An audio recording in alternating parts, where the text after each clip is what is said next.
পড়ছিলাম সৈয়দ মুজতবা আলীর লেখা ভ্রমণ কাহিনী দেশে বিদেশে। আজ এই বইটির 10ম পর্ব।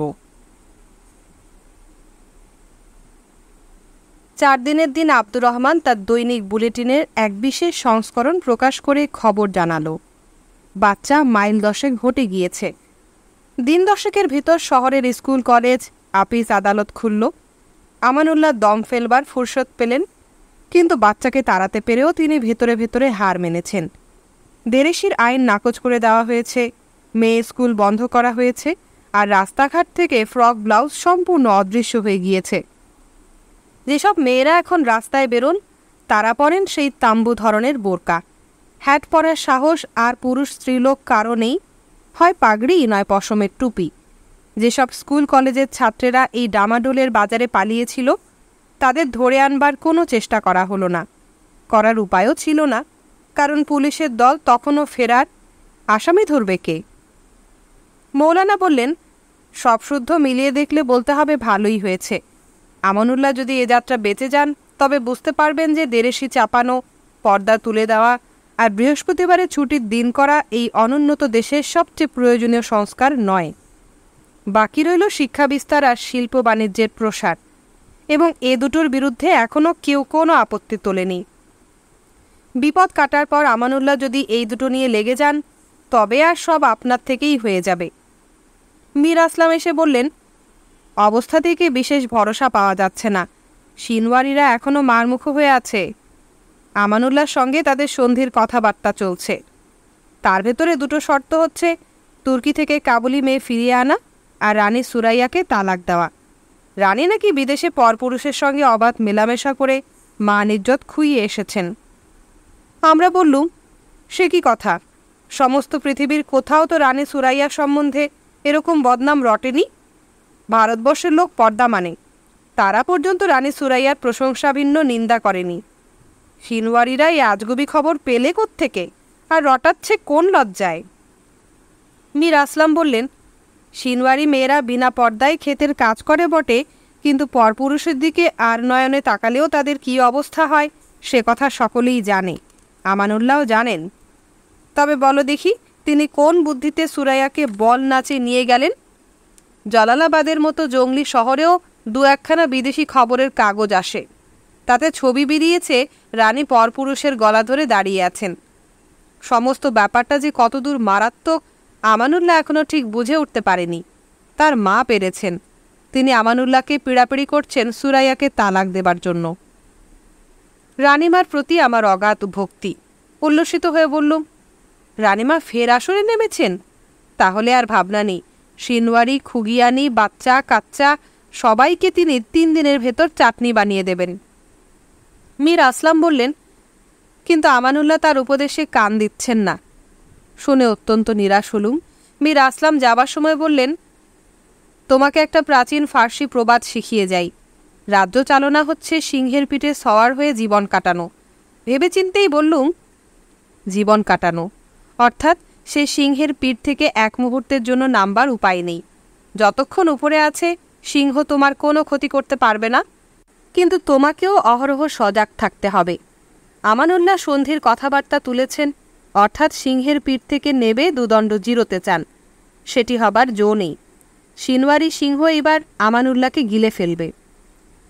আমি চুপ করে কিছুক্ষণ ভেবে বললুম, কিন্তু আমার মনে হয় প্রবাদটা জন্মভূমি এদেশ নয়, ভারতবর্ষেই তখ্তকে সিংহাসন বলা হয়। আফগানিস্তানে কি সিংহ জানোয়ারটা আছে? এমন সময় আব্দুর রহমান এসে খবর দিল, পাশের বাড়ির কর্নেল এসেছেন দেখা করতে। যদিও প্রতিবেশী, তবু তার সঙ্গে আমার আলাপ পরিচয় হয়নি। খাতির যত্ন করে বসাতেই তিনি বললেন যে লড়াইয়ে যাবার পূর্বে আমাদের আশীর্বাদ কামনা ভিক্ষা করতে এসেছেন। মীর আসলাম তৎক্ষণাৎ হাত তুলে দোয়া, আশীর্বাদ কামনা পড়তে আরম্ভ করলেন। আমরা 2 হাত তুলে আমেন আমেন, তথাস্তু তথাস্তু বললাম। আব্দুর রহমান তামাক নিয়ে এসেছিল, সেও মাটিতে বসে প্রার্থনায় যোগ দিল। কর্নেল চলে গেলেন। মীর আসলাম বললেন, পাড়া প্রতিবেশীর আশীর্বাদ ও ক্ষমা ভিক্ষা করে যুদ্ধযাত্রা করা আফগানিস্তানের রেওয়াজ। আক্রমণের প্রথম ধাক্কায় বাচ্চা কাবুল শহরের উত্তর প্রান্তের শহর আরায় ঢুকতে পেরেছিল। সেখানে হবিবিয়া স্কুল। ডাকাত দলের অগ্রভাগ বাংলা আগডোম বাগডোম ছড়ার তারাই অগ্রডোম বা ভ্যানগার্ড স্কুলের হস্টেলে প্রথম রাত কাটায়। বেশিরভাগ ছেলেই ভয়ে পালিয়েছিল। শুধু বাচ্চার জন্মস্থান কুহিস্তানের ছেলেরা দেশের ভাই শুকুর মোহাম্মদের প্রতীক্ষায় আগুন জেলে তৈরি হয়ে বসেছিল। ডাকাতরা হস্টেলের চাল চর্বি দিয়ে পোলাও রাঁধে, স্কুলের বেঞ্চি টেবিল, স্টাইন গাছ, ভলাস্টনের মোটা মোটা অভিধান, ছেলেদের ক্লাসের পাঠ্য বই খাতাপত্র দিয়ে উনুন জ্বালায়। তবে সবচেয়ে তারা নাকি পছন্দ করেছিল ক্যাম্বিস আর কাঠের তৈরি রোল করা মানচিত্র। আমানুল্লাহ কাফির, পুঁথিপত্র কাফিরি, চেয়ার টেবিলে কাফিরি সরঞ্জাম, এসব পুড়িয়ে নাকি তাদের পুণ্য সঞ্চয় হয়েছিল। ডাকাতেরও ধর্মজ্ঞান আছে। হস্টেলের ছেলেরা যদিও কাফির, আমানুল্লাহর তালিম পেয়ে কাফির হয়ে গিয়েছে, তবু তারা তাদের অভুক্ত রাখেনি। শুধু খাওয়ার সময় একটু অতিরিক্ত উৎসাহের চোটে তাদের পিঠে 2-4টে লাথি চাটি মেরেছিল। বাচ্চার দুঃসম্পর্কের এক ভাগ্নে নাকি হস্টেল বাসিন্দা ছিল। সে মামার হয়ে ফপর দালালি করেছে, তবে বাচ্চার পলায়নের সময় অবস্থাটা বিবেচনা করে কাফিরি তালিম ত্যাগ করে পালিয়ে গিয়ে গাজিত্ব লাভ করেছে। বাড়ি ফেরার সময় দেখলুম ছোট ছোট ছেলেরা রাস্তা থেকে বুলেটের খোসা কুড়োচ্ছে। খবর পেলুম ব্রিটিশ রাজদূত স্যার ফ্রান্সিস হামফ্রিসের মতে কাবুল আর বিদেশিদের জন্য নিরাপদ নয়, তাই তিনি আমানুল্লাহর সঙ্গে সাক্ষাৎ করে তাদের এদেশ থেকে সরিয়ে ফেলবার বন্দোবস্ত করেছেন। আমানুল্লাহ সহজেই সম্মতি দিয়েছেন, কারণ তিনিও চাননি যে বিদেশিরা আফগানিস্তানের এই ঘরোয়া ব্যাপারে অনর্থক প্রাণ দেয়। কাবুল বাকি পৃথিবী থেকে তখন সম্পূর্ণ বিচ্ছিন্ন বলে অ্যারোপ্লেনের বন্দোবস্ত করা হয়েছে। অ্যারোপ্লেন এলো, প্রথম মেয়েদের পালা। ফরাসি গেল, জার্মান গেল, ইতালীয় গেল, পোল গেল, এক কথায় দুনিয়ার অনেক জাতের অনেক স্ত্রীলোক গেল। শুধু ভারতীয় মেয়েদের কথা কেউ শুধালো না। অ্যারোপ্লেনগুলো ভারতীয় অর্থে কেনা, পাইলটরা ভারতীয় তনখাপা খায়, অথচ সবচেয়ে বিপন্ন ভারতীয় মেয়েরাই। অন্যান্য স্ত্রীলোকেরা আপন আপন লিগেশনের আশ্রয়ে ছিল, কিন্তু ভারতীয়দের দেখে কে? প্রফেসর, দোকানদার, ড্রাইভারের বউকে ব্রিটিশ লিগেশনে স্থান দিলে স্যার ফ্রান্সিস বিদেশে সমাজে মুখ দেখাবেন কি করে? বামুনের জাত গেলে প্রায়শ্চিত্ত আছে, আর মুসলমানদের তো জাত যায় না। কিন্তু ইংরেজের জাতিভেদ বড় ভয়ঙ্কর জিনিস। তার দেশে যেরকম কাগজে কলমে লেখা আইনে বাঁধা কনস্টিটিউশন নেই, ঠিক তেমনি তার জাতিভেদ প্রথা কোনো বাইবেল প্রেয়ার বুকে আপ্তবাক্য হিসেবে লিপিবদ্ধ করা হয়নি। অথচ সে জাতিভেদ রবীন্দ্রনাথের ভূতের কানমলার মতো। সে কানমলা না যায় ছাড়ানো, তার থেকে না যায় পালানো, তার বিরুদ্ধে না চলে নালিশ, তার সম্বন্ধে না আছে বিচার। দর্শন অঙ্কশাস্ত্রের সুপণ্ডিত হন, মার্কসিজমের দিগ্বিজয়ী কৌটিল্যই হন, অথবা কয়লার খনির মজুরি হন, এই কানমলা স্বীকার করে করে হাউস অব লর্ডসে না পৌঁছানো পর্যন্ত দর্শন মিথ্যা, মার্কসিজম ভুল, শ্রমিক সংঘের দেওয়া সম্মান ভণ্ডুল। যে এই কানমলা স্বীকার করে না ইংরেজের কাছে, সে আতপাগল। তার নাম বার্নার্ড শ। বাড়াবাড়ি করছি? মোটেই না। ধান ভানতে শিবের গীত? তাও নয়। বিপ্লব, বিদ্রোহ, রক্তপাত, রাহাজানি মাত্রই রুদ্রের তাণ্ডব নৃত্য। এতক্ষণ সে কথাই হচ্ছিল। এখন তার নন্দীভৃঙ্গি সংবাদের পালা। ইংরেজের এই আভিজাত্য, এই স্নবারি ছাড়া অন্য কোনো কিছু দিয়ে ব্রিটিশ রাজদূতের মনোবৃত্তির যুক্তিযুক্ত অর্থ করা যায় না। ব্রিটিশ লিগেশনের যা আকার, তাতে কাবুলের বাদবাকি সব কটা রাজদূতাবাস অনায়াসে ঢুকে যেতে পারে। একখানা ছোটোখাটো শহর বললেও অত্যুক্তি হয় না। নিজের জলের কল, ইলেকট্রিক পাওয়ার হাউস, এমনকি ফায়ার ব্রিগেড পর্যন্ত মজুদ। শীতকালে সাহেব সুবোদের খেলাধুলোর জন্য চা বাগানের পাতা শুকোবার ঘরের মতো যে প্রকাণ্ড বাড়ি থাকে, তারই ভেতর সমস্ত ভারতীয় আশ্রয় প্রার্থীর জায়গা হতে পারত। আহারাদি, ব্রিটিশ লিগেশন কাবুল থেকে পালিয়ে আসার সময় যে টিনের খাদ্য ফেলে এসেছিল, তাই দিয়ে মেয়েদের পাকা 6 মাস চলতে পারত। ফ্রেঞ্চ লিগেশনের যে মিনিস্টারকে বেনোয়া সাহেব রসিকতা করে minister of the French legation বলতেন, তিনি পর্যন্ত আশ্রয়প্রার্থী ফরাসিদের মন চাঙ্গা করার জন্য ভাণ্ডার উজাড় করে শ্যাম্পেন খাইয়েছিলেন। ডাক্তার আসে না, অন্ন জুটছে না, পথ্যের অভাব, দায় নেই, আসন্ন প্রসবার আশ্রয় জুটেছে না, তাকে ফেলে রেখে ভারতীয় পয়সায় কেনা হাওয়াই জাহাজ ভারতবর্ষে যাচ্ছে ইংরেজ, ফরাসি, জার্মান সকল জাতের মেম সাহেবদের নিয়ে। হে দ্রৌপদী শরণ, চক্রধারণ, এ দ্রৌপদী যে অন্তঃসত্ত্বা। উত্তর দিক থেকে কাবুল শহর আক্রমণ করতে হলে ব্রিটিশ রাজদূতাবাস অতিক্রম করে আরও 1 মাইল ফাঁকা জায়গা পেরোতে হয়। বাচ্চা তাই করে শহর আরা হোস্টেলে পৌঁছেছিল। সুবে আফগানিস্তান জানে সে সময় পাকা 4 দিন ব্রিটিশ রাজদূতাবাস তথা মহামান্য স্যার ফ্রান্সিসের জীবন বাচ্চার হাতের তেলোয় পুঁটি মাছের মতো এক গন্ডুস জলে খাবি খাচ্ছিল। বাচ্চা ইচ্ছে করলেই যে কোনো মুহূর্তে লিগেশনকে কচুকাটা করতে পারত। একটু ঔদাসীন্য দেখালেই তার উদ্গ্রীব সঙ্গীরা সবাইকে কতল করে বাদশাহী লুট পেত। কিন্তু জলকলঙ্ক বাহির তস্কর পুত্র অভিযাতন তনয়ের প্রাণ দান করল। তবু দস্যু দত্ত করুণালব্ধ সে প্রাণ বিপন্না নারীর দুঃখে বিগলিত হল না। গল্প শুনেছি জর্জ ওয়াশিংটন তার নাতিকে নিয়ে ঘোড়ায় চড়ে বেড়াতে বেরিয়েছিলেন। পথে এক নিগ্রো হ্যাট তুলে দুজনকে নমস্কার করল। ওয়াশিংটন হ্যাট তুলে প্রতি নমস্কার করলেন, কিন্তু নাতি নিগ্রোকে তাচ্ছিল্য করে নমস্কার গ্রহণ করল না। জর্জ ওয়াশিংটন নাতিকে বললেন, নগণ্য নিগ্রো তোমাকে ভদ্রতায় হার মানালো? দয়া দাক্ষিণ্যে করুণা ধর্মে মহামান্য সম্রাটের অতিমান্য প্রতিভু his excellency lieutenant colonel sir ফ্রান্সিসকে হার মানালো ডাকুর বাচ্চা। চিরকুট পেলুম, দেমিদফ লিখেছেন রাশিয়ান এম্বাসিতে যেতে। এরকম চিঠি আর কখনো পাইনি, কারণ কোনো কিছুর দরকার হলে তিনি নিজেই আমার বাড়িতে উপস্থিত হতেন। চেহারা দেখেই বুঝলুম কিছু একটা হয়েছে। দৌড়ের গোড়াতেই বললুম, কি হয়েছে বলুন? দেমিদফ কোনো উত্তর না দিয়ে আমাকে ঘরে এনে বসালেন। মুখোমুখি হয়ে বসে 2 হাত 2 জানুর উপর রেখে সোজা মুখের দিকে তাকিয়ে বললেন, বলসব মারা গিয়েছেন। আমি বললুম, কি? দেমিদফ বললেন, আপনি জানতেন যে বিদ্রোহ আরম্ভ হতেই বলসব নিজের থেকে আমানুল্লাহর কাছে উপস্থিত হয়ে বাচ্চায় সকালের দলের উপর অ্যারোপ্লেন থেকে বোমা ফেলার প্রস্তাব করেন কাল বিকেলে। আমি ভাবছি বলসব কিছুতেই মরতে পারে না, অবিশ্বাস্য। কাল বিকেলে অন্য দিনের মতো বোমা ফেলে এসে এম্বাসির ক্লাব ঘরে দাবা খেলতে বসেছিলেন। ব্রিচেসের পকেটে ছোট একটি পিস্তল ছিল, বাঁ হাত দিয়ে ঘুঁটি চালাচ্ছিলেন, ডান হাতে পকেটে রেখে পিস্তলের ঘোড়াটা নিয়ে খেলা করছিলেন। জানেন তো, বলসবের স্বভাব, কিছু একটা নাড়াচাড়া না করে বসতে পারতেন না। হঠাৎ ট্রিগারে একটু বেশি চাপ পড়াতেই গুলি পেটের ভিতর দিয়ে হৃৎপিণ্ডের কাছে পর্যন্ত চলে যায়। ঘণ্টা 6 বেঁচেছিলেন, ডাক্তার কিছু করতে পারলেন না। আমার তখনও কিছুতেই বিশ্বাস হচ্ছে না বলসবের মতো বটগাছ কি করে বিনা ঝড়েই পড়ে যেতে পারে। এত লড়াই লড়ে এত জখম কাটিয়ে ওঠে শেষে নিজের হাতে। দেমিদফ বললেন, আপনার খুব লাগবে জানি, জানতুম তাই সংক্ষেপে বললুম। আর যদি কিছু জানতে চান?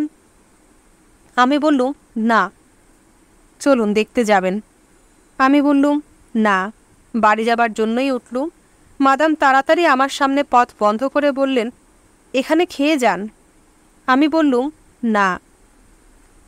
টেনিস কোর্টের পাশ দিয়ে বেরোবার সময় হঠাৎ যেন শুনতে পেলুম বলসবের গলা, যদ্রাস হুইয়েতি মই প্রিয়াত্তেল, এই যে বন্ধু, কীরকম? চমকে উঠলুম। আমার মন তখনও বিশ্বাস করছে না বলসব নেই। এই টেনিস কোর্টেই তার সঙ্গে প্রথম আলাপ হয়েছিল, আর এই যে দেউড়ি দিয়ে বেরোচ্ছি, এরই ভিতর দিয়ে কতবার তার সঙ্গে প্রথম বেড়াতে বেরিয়েছি। বাড়ি এসে না খেয়ে ঘুমিয়ে পড়লুম। সকালে ঘুম ভাঙতেই দেখি আমার অজান্তে মন সমস্ত রাত বলসবের কথা ভেবেছে। ঘুম ভাঙতেই যেন শুধু সচেতন হলুম। মনে পড়ল তার সঙ্গে শেষ কথাবার্তা। ঠাট্টা করে বলেছিলুম, বলসব, তুমি আমানুল্লাহর হয়ে লড়ছ কেন? আমানুল্লাহ রাজা, বাচ্চার দল প্রোলেতারিয়েস্ট অব দি প্রোলেতারিয়া। তোমার উচিত বাচ্চার দলে যোগ দিয়ে লড়া। বলসব বলেছিল, বাচ্চা কি করে প্রোলেতারিয়া হলো? সেও তো রাজার মুকুট পরে এসেছে। রাজায় রাজায় লড়াই, এক রাজা প্রগতিপন্থী আর এক রাজা প্রগতির শত্রু। চিরকাল প্রগতির জন্য লড়েছি, এখনও লড়ছি, তা সে ত্রতস্কির নেতৃত্বেই হোক আর আমানুল্লাহর আদেশেই হোক। আমানুল্লাহর সেই চরম দুর্দিনে সব বিদেশির মধ্যে একমাত্র বলসবের কর্তৃত্বে রাশিয়ান পাইলটরাই তাকে সাহায্য করেছিল। বাচ্চা জিতলে তাদের কী অবস্থা হবে সে সম্বন্ধে একদম পরোয়া না করে। দিন 15 পরে খবর পেলুম অ্যারোপ্লেন কাবুল থেকে বিদেশি সব স্ত্রীলোক কাচ্চা বাচ্চা ঝেঁটিয়ে নিয়ে গিয়েছে। বিদেশি বলতে এখন বাকি শুধু ভারতীয়। 3 লম্ফে ব্রিটিশ লিগেশন উপস্থিত হয়ে মৌলানার বউয়ের কথাটা সকাতর সবিনয় নিবেদন করলুম। ব্রিটিশের দয়া অসীম। ভারতবাসিনী লাদাই উড়োজাহাজের প্রথম ক্ষেপেই তিনি স্থান পেলেন। পুনরূপে 3 লম্ফে বাড়ি পৌঁছে আঙ্গিনা থেকেই চিৎকার করে বললুম, মৌলানা, কেল্লা ফতে, সিট পেয়ে গিয়েছি, বউকে বলো তৈরি হতে, এখন ওজন করাতে নিয়ে যেতে হবে, কর্তারা ওজন জানতে চান। মৌলানা নিরুত্তর। আমি অবাক। শেষটায় বললেন যে, তার বউ নাকি একা যেতে রাজি নন, বলছেন মরবার হলে এদেশের স্বামীর সঙ্গেই মরবেন। আমি শুধালুম, তুমি কি বলছো? মৌলানা নিরুত্তর। আমি বললুম, দেখো মৌলানা, তুমি পাঞ্জাবি, কিন্তু শান্তিনিকেতনের থেকে থেকে আর গুরুদেবের মোলায়েম গান গেয়ে গেয়ে তুমি বাঙালির মতো মোলায়েম হয়ে গিয়েছ। বাঁধিনু যে রাখি টাখি এখন বাদ দাও। মৌলানা তবু নিরুত্তর। চটে গিয়ে বললুম, তুমি হিন্দু হয়ে গিয়েছ, তাও আবার 1810 সালের, সতীদাহে বিশ্বাস করো, কিন্তু জানো যে গুরুদেবের নাম শুনে অজ্ঞান হও তারই ঠাকুরদা দ্বারকানাথ ঠাকুর টাকা দিয়ে সতীদাহের বিরুদ্ধে বিলেতে মোকদ্দমা লড়িয়েছিলেন? মৌলানা নিরুত্তর। এবারে বললুম, শোনো ব্রাদার, এখন ঠাট্টা মশকরার সময় নয়, কিন্তু ভেবে দেখো তোমার বউয়ের কবে বাচ্চা হবে তার হিসেব টিসেব রাখুনি। না হয় বদ্যি পেলুম, ধাই পেলুম, কিন্তু যদি বাচ্চা হওয়ার পর তোমার বউয়ের। বাড়তিনে গলা খাকারি দিয়ে বললুম, তাহলে আমি দুধ জোগাড় করব কোথা থেকে? বাজারে ফের কবে দুধ উঠবে তার তো কোনো ঠিক ঠিকানা নেই। মৌলানা বউয়ের কাছে গেলেন। আমি বাইরে দাঁড়িয়ে অল্প অল্প কান্নার শব্দ শুনতে পেলুম। মৌলানা বেরিয়ে এসে বললেন, রাজি হচ্ছেন না? তখন মৌলানাকে বাইরে রেখে ভিতরে গেলুম। বললুম, আপনি যে মৌলানাকে ছেড়ে যেতে চাইছেন না তার কারণ যে আমি বুঝতে পারছি না তা নয়, কিন্তু ভেবে দেখুন তো, আপনার না যাওয়াতে তার কোনো অসুবিধা হচ্ছে না তো? আপনি যদি চলে যান তবে তিনি যেখানে খুশি কোনো ভালো জায়গায় গিয়ে আশ্রয় নিতে পারবেন। শুধু তাই নয়, অবস্থা যদি আরও খারাপ হয় তবে হয়তো তাকেও এদেশ ছাড়তে হবে। আপনি না থাকলে তখন তার পক্ষে সব কিছুই অনেক সহজ হয়ে যাবে। এসব কথা তিনি আপনাকে কিছুই বলেননি, কারণ এখন তিনি নিজের কথা আদপেই ভাবছেন না, ভাবছেন শুধু আপনার মঙ্গলের কথা। আপনি তার স্ত্রী, আপনি কি এদিকে খেয়াল করা উচিত নয়? ওকালতি করছি আর ভাবছি মৌলানা যদি ছেলে হয় তবে তাকে ব্যারিস্টারি পড়াবো, মেয়ে হলে আমানুল্লাহর মায়ের হাতে সঁপে দেব।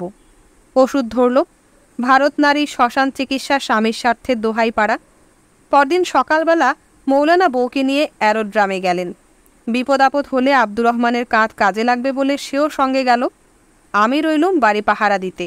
দিন পরিষ্কার ছিল বলে ছাতে দাঁড়িয়ে দেখলুম পূব থেকে প্রকাণ্ড ভিকার্স বমার এলো, নামলো, ফের পূব দিকে চলে গেল।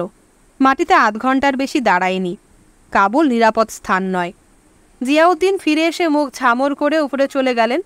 আব্দুর রহমান বলল, মৌলানা সাহেবের বিবির জামা কাপড় দেখে পাইলট বলল যে অ্যারোপ্লেন যখন আসমানে অনেক উপরে উঠবে তখন ঠান্ডায় তার পা জমে যাবে, তাই বোধহয় তারা সঙ্গে খড় এনেছিল। মৌলানা সাহেব সেই খড় দিয়ে তার বিবির দুপা বেশ করে পেঁচিয়ে দিলেন।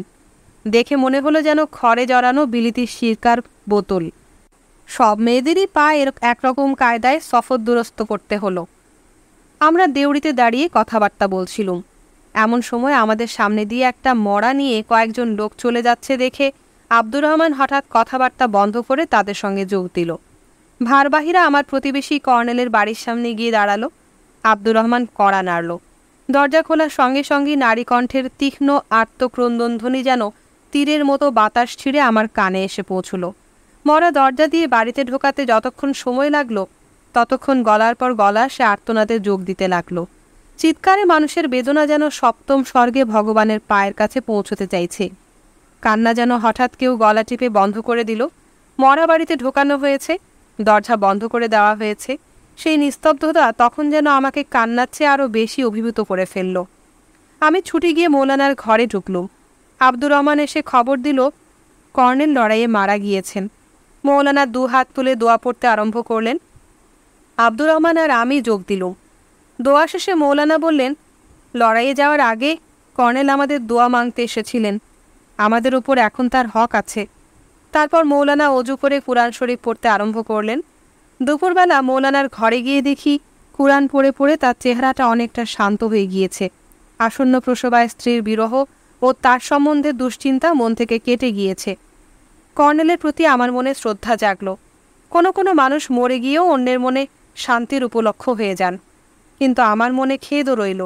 যে মানুষটিকে 5 মিনিটের জন্য চিনেছিল তার মৃত্যুতে মনে হলো যেন একটি শিশু সন্তান অকালে মারা গেল।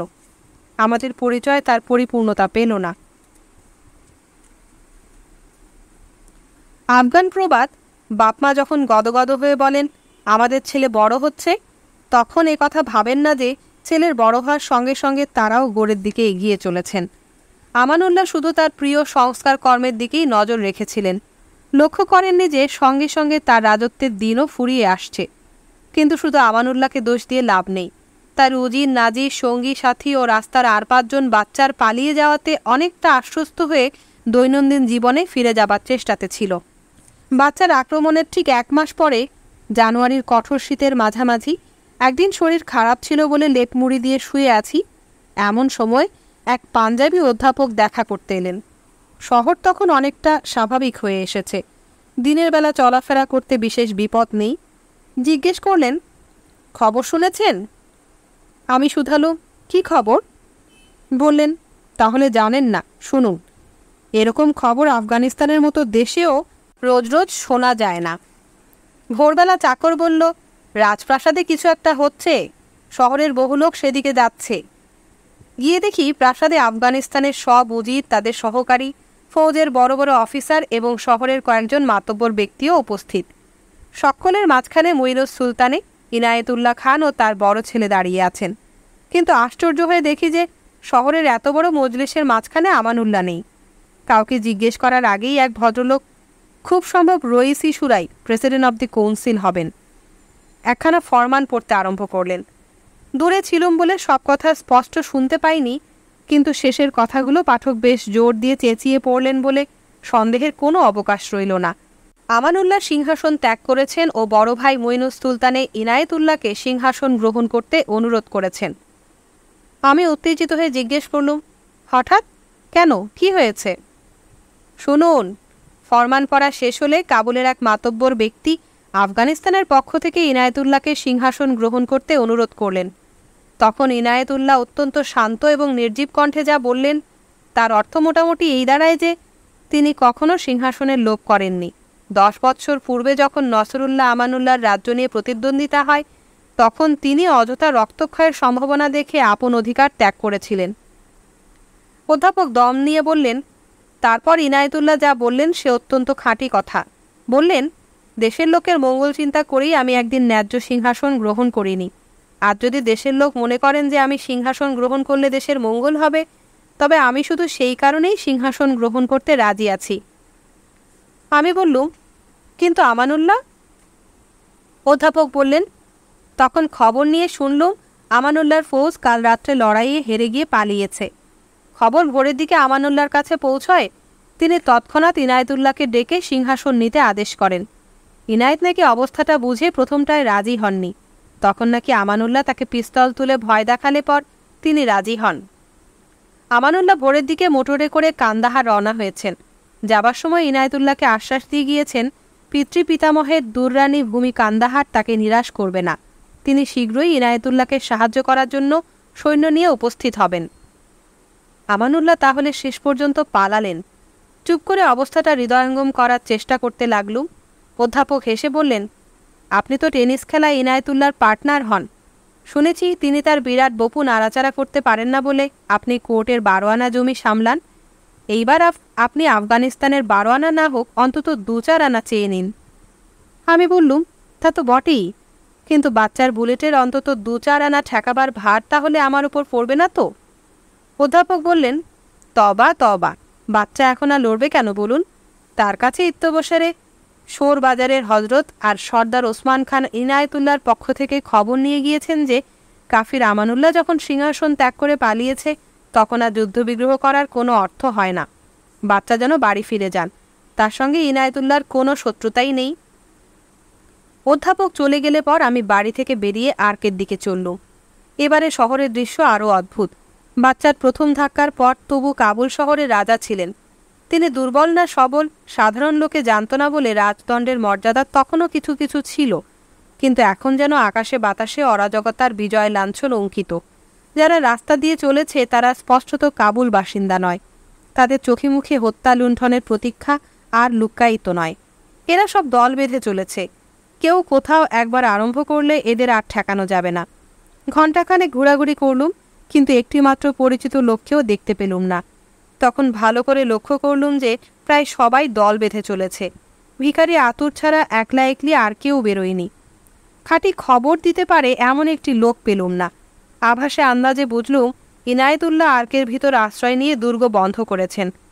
আমানুল্লাহর কী পরিমাণ সৈন্য ইনায়েতুল্লাহর বশ্যতা স্বীকার করে দুর্গের ভিতর আছে তার কোনো সন্ধান পেলুম না।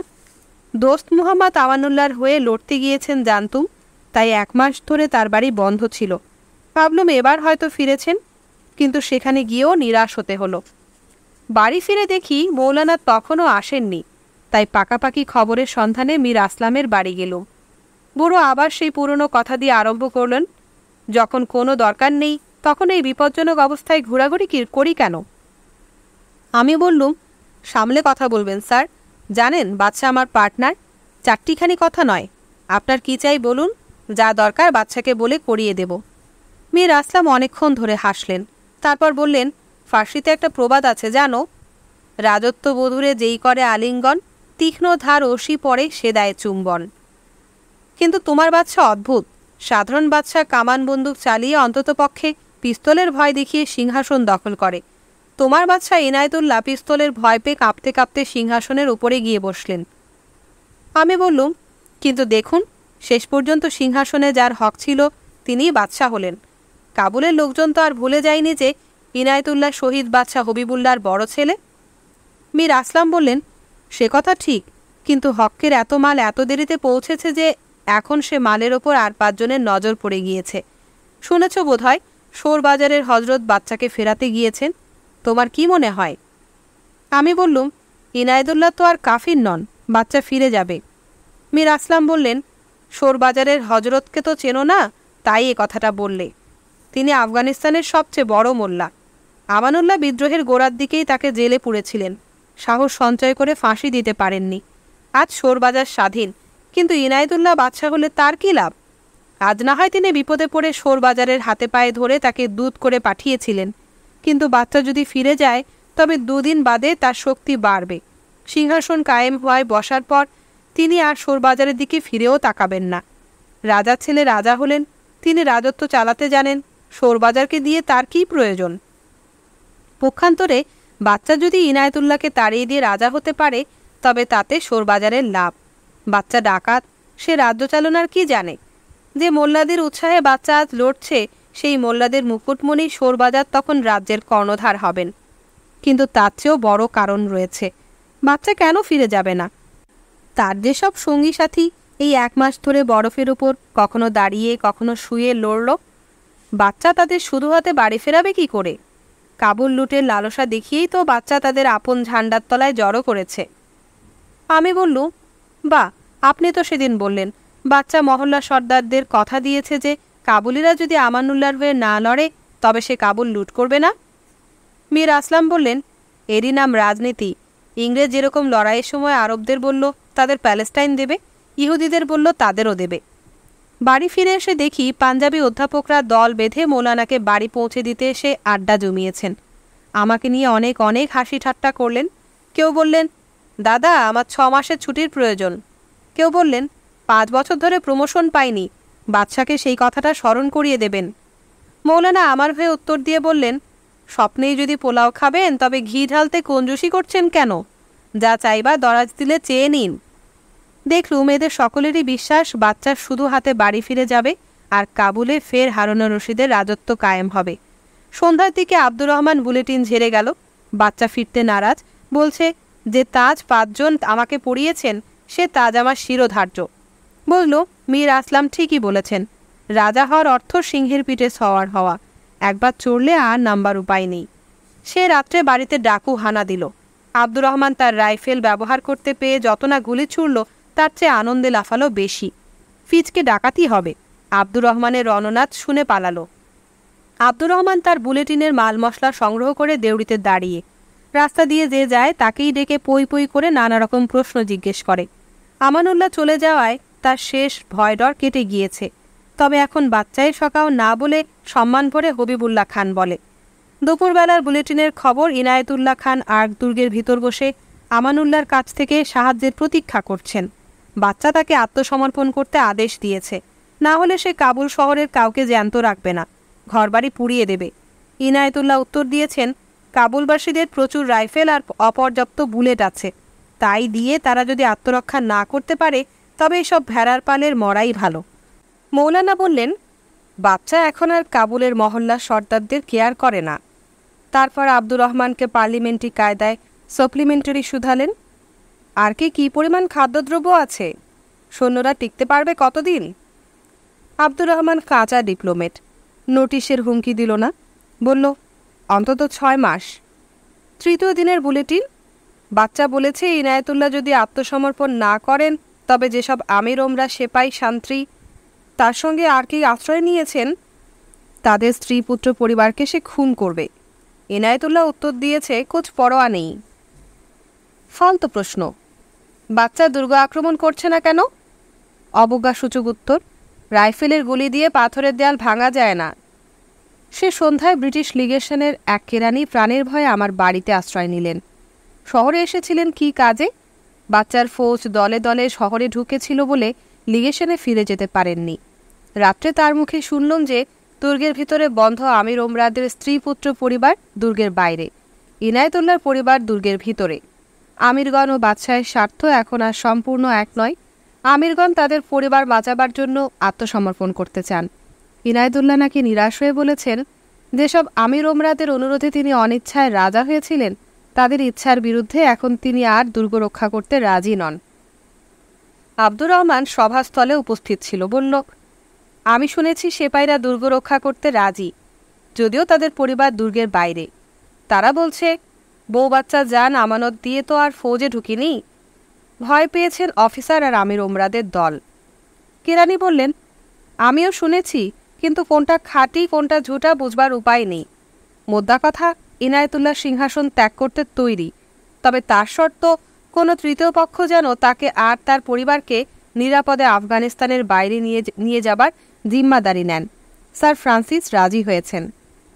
আমরা আশ্চর্য হয়ে জিজ্ঞেস করলুম, স্যার ফ্রান্সিসের কাছে প্রস্তাবটা পারল কে? বলা শক্ত। শোরবাজার, ইনায়েতুল্লাহ, বাচ্চা, থুরি হবিবুল্লাহ খান, তিনজনের একজন অথবা সকলে মিলে এখন সেই কথাবার্তা চলছে। সে রাত্রে অনেকক্ষণ অবধি মৌলানা আর কেরানি সাহেবেতে আফগান রাজনীতি নিয়ে আলোচনা, তর্ক বিতর্ক হলো। সকালবেলা আব্দুর রহমান হাতে শেখা রুটি, নুন আর বিনা দুধ চিনিতে চা দিয়ে গেল। আমাদের অভ্যাস হয়ে গিয়েছে, কিন্তু ভদ্রলোক কিছুই স্পর্শ করতে পারলেন না। প্রবাদ আছে, কানের বাড়ির বাদিও 3 কলম লিখতে পারে। বুঝতে পারল ব্রিটিশ রাজদূতাবাসের কেরানিও রাজভোগ খায়, এই দুর্ভিক্ষেও। দুপুরের দিকে কেরানি সাহেবের সঙ্গে শহরে বেরুলুম। বাচ্চা সেপাইয়ে সমস্ত শহর ভরে গিয়েছে। আর্কের পাশের বড় রাস্তায় তার কাছ থেকে বিদায় নিচ্ছি। তিনি লিগেশনে যাবেন, আমি বাড়ি ফিরব।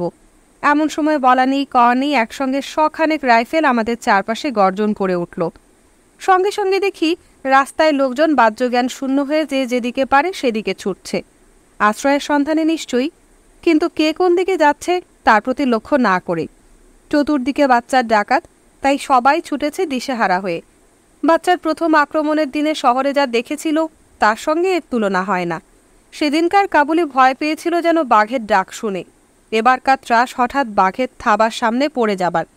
কেরানি সাহেব পেশাওয়ারের পাঠান, সাহসী বলে খ্যাতি আছে, তিনি পর্যন্ত আমাকে টেনে নিয়ে ছুটে চলেছেন। মুশকিল আসানি জানেন কোন দিক দিয়ে। পাশ দিয়ে গা ঘেঁষে একটা ঘোড়া চলে গেল।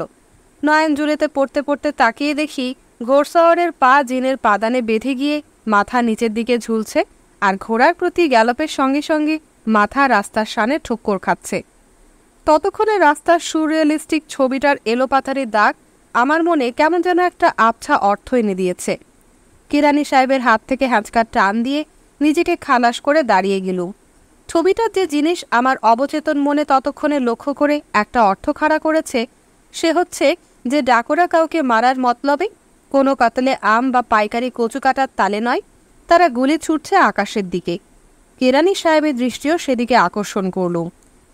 ততক্ষণে রাস্তার উপর দাঁড়িয়ে শুধু বাচ্চার ডাকাত দল, কেরানি সাহেব আর আমি, বাদবাকি নয়নজুলিতে দোকানের বারান্দায়, না হয় কাবুল নদীর শক্ত বরফের ওপর উঁচু পাড়ির গা ঘেঁষে।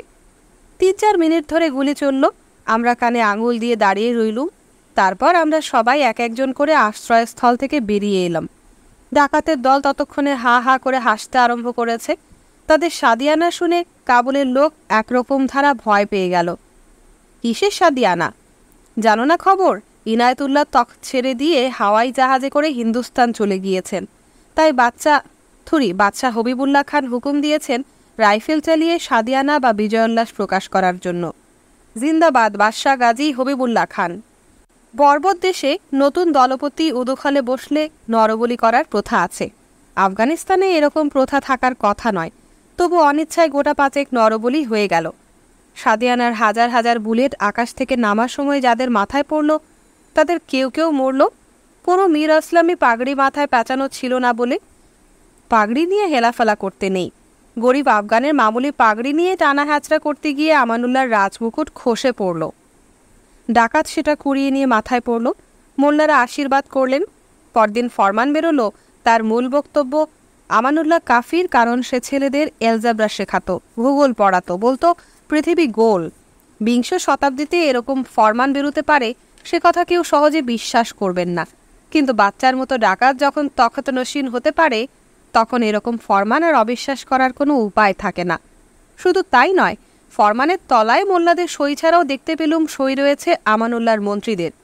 মীর আসলাম বললেন, পেটের উপর সঙ্গীন ঠেকিয়ে সইগুলো আদায় করা হয়েছে। না হলে বলো কোনো সুস্থ লোক বাচ্চাকে বাদশাহী দেবার ফরমানের নাম সই করতে পারে? রাগের চোটে তার চোখ মুখ তখন লাল হয়ে গিয়েছে, দাড়ি ডাইনে বাঁয়ে ছড়িয়ে পড়েছে। গর্জন করে বললেন, ওয়াজিবুল কতল, প্রত্যেক মুসলমানের উচিত যাকে দেখা মাত্র কতল করা, সে কিনা বাদশাহ হলো। আমি বললুম, আপনি যা বলেছেন তা খুবই ঠিক, কিন্তু আশা করি এসব কথা যেখানে সেখানে বলে বেড়াচ্ছেন না। মীর আসলাম বললেন, শোনো সৈয়দ মুস্তাবা আলী, আমানুল্লাহর নিন্দা যখন আমি করেছি তখন সকলের সামনেই করেছি। বাচ্চায় সকায়ের বিরুদ্ধে যা বলবার তাও আমি প্রকাশ্যে বলি। তুমি কি ভাবছো কাবুল শহরের মোল্লারা আমাকে চেনে না? ফরমানের তলায় আমার সই লাগাতে পারলে ওরা খুশি হন না? কিন্তু ওরা ভালো করেই জানে যে আমার বাঁ হাত কেটে ফেললেও আমার ডান হাত সই করবে না।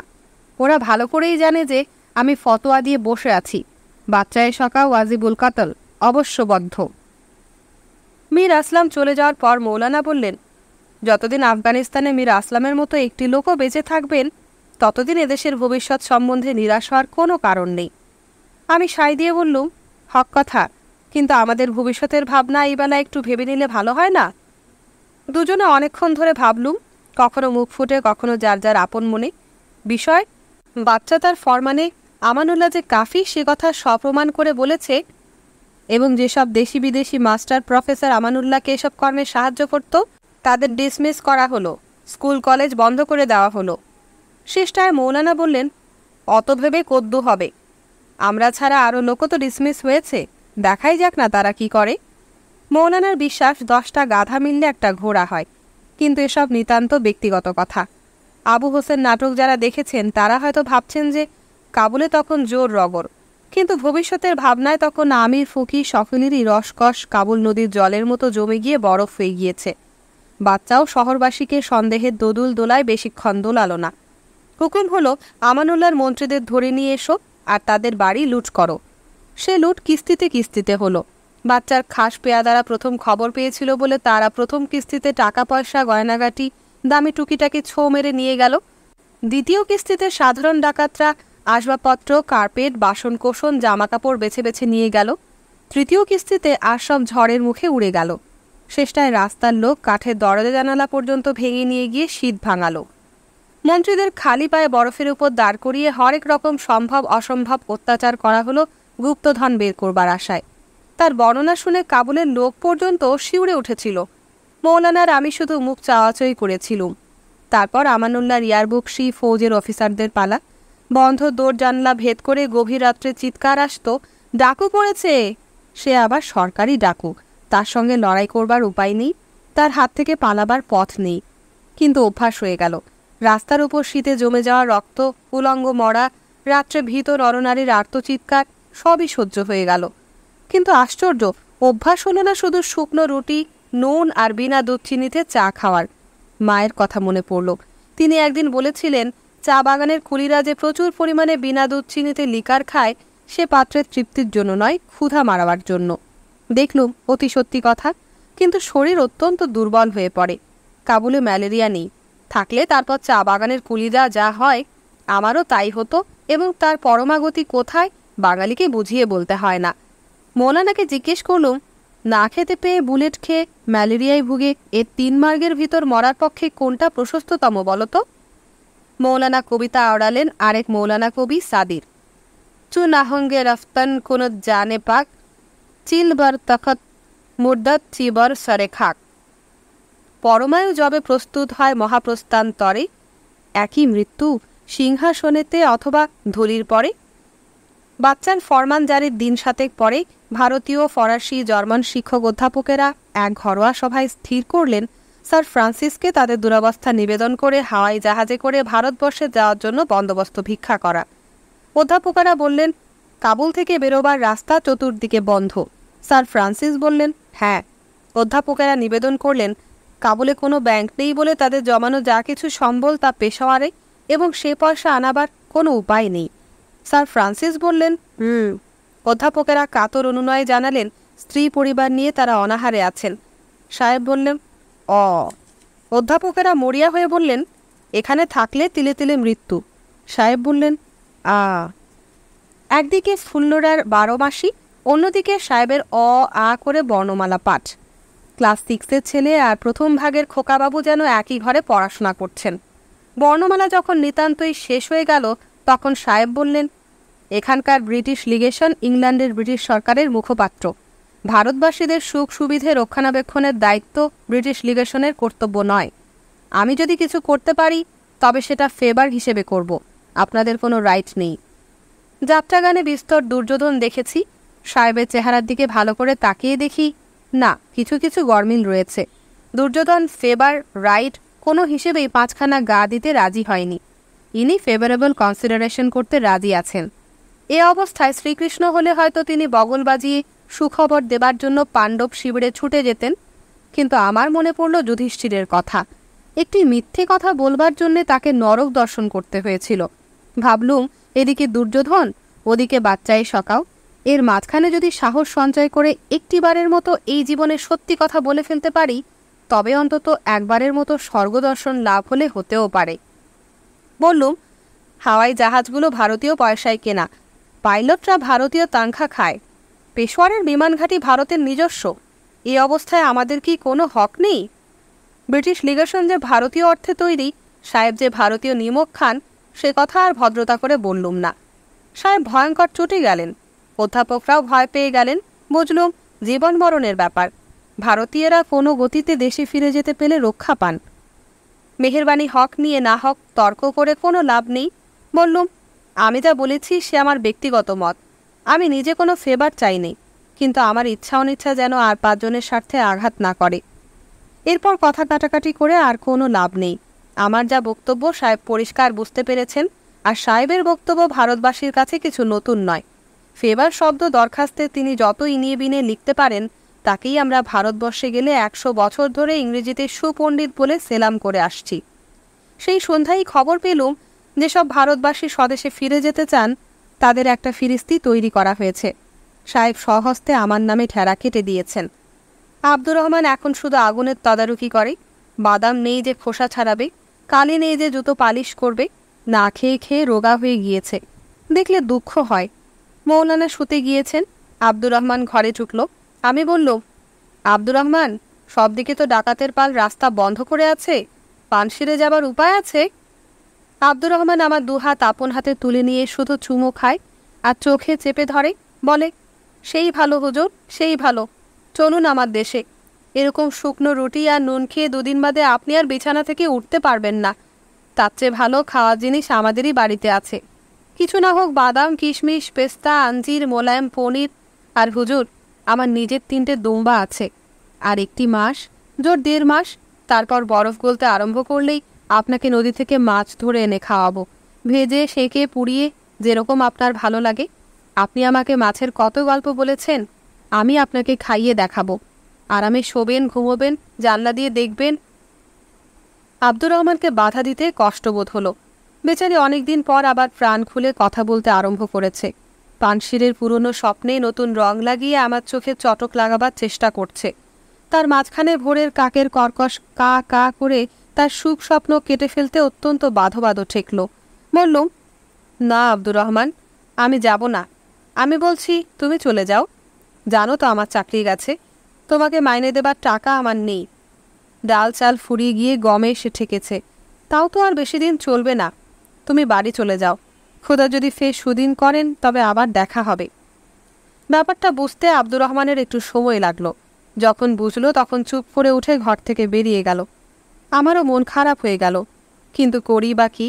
আব্দুর রহমানের সঙ্গে বহু সন্ধ্যা, বহু জামিনী কাটিয়ে বুঝতে পেরেছি যে সে যদি নিজের থেকে কোনো জিনিস না বোঝে তবে আমার যুক্তিতর্ক তার মনের কোনো কোণে ঠাঁই পায় না। আমার ব্যবস্থাটা যে তার আদপেই পছন্দ হয়নি সেটা বুঝতে পারলুম, কিন্তু আমি আশা করেছিলুম সে আপত্তি জানাবে। আমি তাহলে তর্কাতর্কি করে তাকে খানিকটা শায়েস্তা করে নিয়ে আসব। দেখলুম তা নয়। সরল লোক আর সোজা সুপারি কাছে মিল রয়েছে।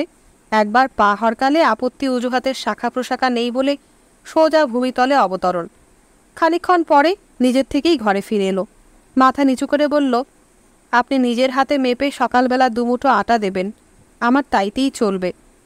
কি করে লোকটাকে বোঝাই যে আমার অজানা নয় যে মাসখানেক ধরে দুমুঠো আটা দিয়েই দুবেলা চালাচ্ছে। আর খাবারের কথাই তো আসল কথা নয়।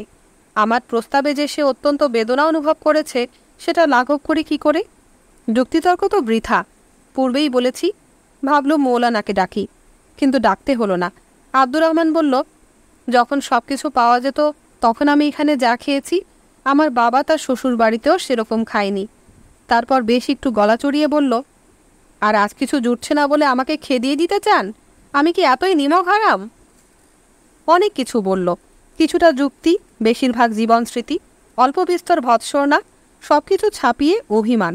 কখনো বলে দেরিশি করিয়ে দেননি, কখনো বলে নতুন লেপ কিনে দেননি। কাবুলের কটা সর্দারের ওরকম লেপ আছে, আমি গেলে বাড়ি পাহারা দেবে কে? আমাকে তাড়িয়ে দেবার হোক আপনার সম্পূর্ণ আছে। আপনার আমি কি খেদমত করতে পেরেছি? যেন পানশিরের বরফপাত, গাদা গাদা পাঁজা পাঁজা। আমি যেন রাস্তা হারিয়ে ফেলেছি, আর আমার উপর সে বরফ জমে উঠেছে।